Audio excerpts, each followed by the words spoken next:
اور وسوسے کی مثال اس تسبیح کی طرح ہے. اسے بولتے ہیں حلقہ جو گول ہے.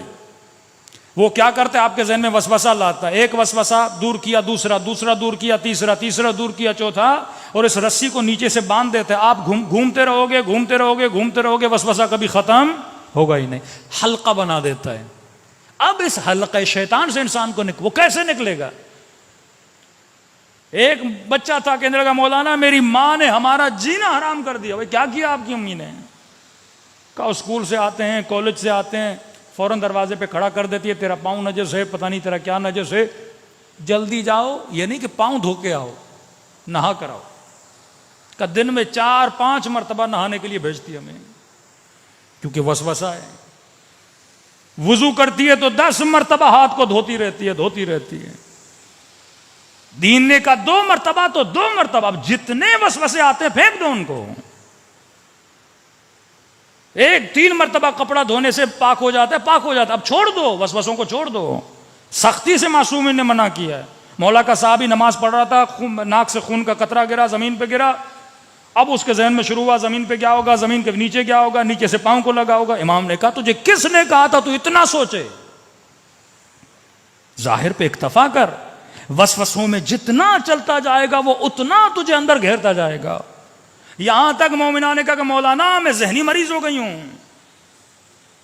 میرا بچہ گھر سے باہر جاتا ہے، فوراً ذہن میں آتا ہے پتہ نہیں بچے کا ایکسیڈنٹ ہو گیا، موٹر بائک سے گر گیا، کسی نے مار نہ دیا ہو، کسی نے اغوا نہ کر دیا ہو. کہ جب تک وہ گھر نہ آئے میں 100 مرتبہ مرتی ہوں، 100 مرتبہ جیتی ہوں. سکون انسان کو تباہ کر دیتا ہے اگر عقل انسان پہ حاکم نہ ہو. ایک تو وہ مریض ملا کے لگا مولانا دروازہ کھولتا ہوں تو میرے ذہن میں آتا ہے میرا ہاتھ دروازے کے ساتھ چپک جائے گا،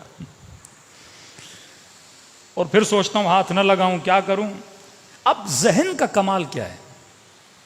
ذہن جب کوئی چیز سوچتا ہے تو اس کے اینڈ تک جاتا ہے. مثلا آپ یہ سوچو گے میں اگر ایئرپورٹ پہ جا رہا ہوں اور جہاز پہ نہ پہنچ پاؤں تو ذہن نتیجہ بتاتا ہے. نہیں پہنچو گے جہاز اڑ جائے گا، جب اڑ جائے گا ٹکٹ کے پیسے ضائع ہو جائیں گے، یہ ہوگا وہ ہوگا، اتنی زحمتیں. اب یہ سارا اسٹریس آتا ہے. آپ پہنچ بھی جاتے ہو لیکن وہ آپ کو ایسا دکھاتا ہے آپ پہنچے بھی نہیں ہو، جہاز نکل گیا ہے. اچانک آپ کے دل میں درد ہوا، ذہن ایکٹیو ہو جائے گا، اچھا یہ درد ہوا ہے، ہو سکتا ہے اٹیک آنے والا ہو، اٹیک آئے گا، تم مر جائے گا، بیوی کا کیا ہوگا، بچوں کا کیا ہوگا. وہ ساری پلاننگ قبر تک بھی پہنچا دیتا ہے آپ کو. اتنے وسوسے آپ کے ذہن میں لاتا ہے.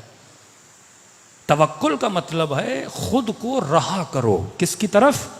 اللہ کی طرف. خود کو آزاد کرو. کس کی طرف؟ اللہ کی طرف. اب ہمارے استاد اخلاق تھے، یہی مسائل تھے.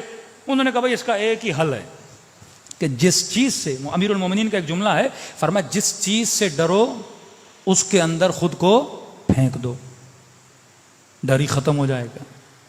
سوئمنگ پول میں مثلا بندہ جانے سے ڈر رہا ہے، ہاں پتا بھی ہے پانی کمر تک ہے، کودوں گا مروں گا نہیں، لیکن وسوسہ وہم کہتا نہیں جاؤ گے تو مر جاؤ گے. اب مولا فرماتے کہتا ہے نا مر جاؤ گے تو جا کے دیکھو واقعی مرتے ہو کہ نہیں. کیلکولیشن تو تم نے عقل سے کر لی نا کہ پانی چھوٹا ہے جاؤں گا نہیں مروں گا. جب کیلکولیشن کر لیے تو ڈر کیسا؟ اس کے اندر کود جاؤ. اس ماں کو کا تمہیں برا نہ لگے لیکن یہ حل ہے امیر المومنین کا. شیطان کیا کہہ رہا ہے؟ بچہ مر جائے گا. بولو اللہ کی امانت ہے، مر گیا تو مر گیا. جب تم ڈر ختم کرو گی اس دن کے بعد کبھی وہم اور وسوسہ نہیں آئے گا.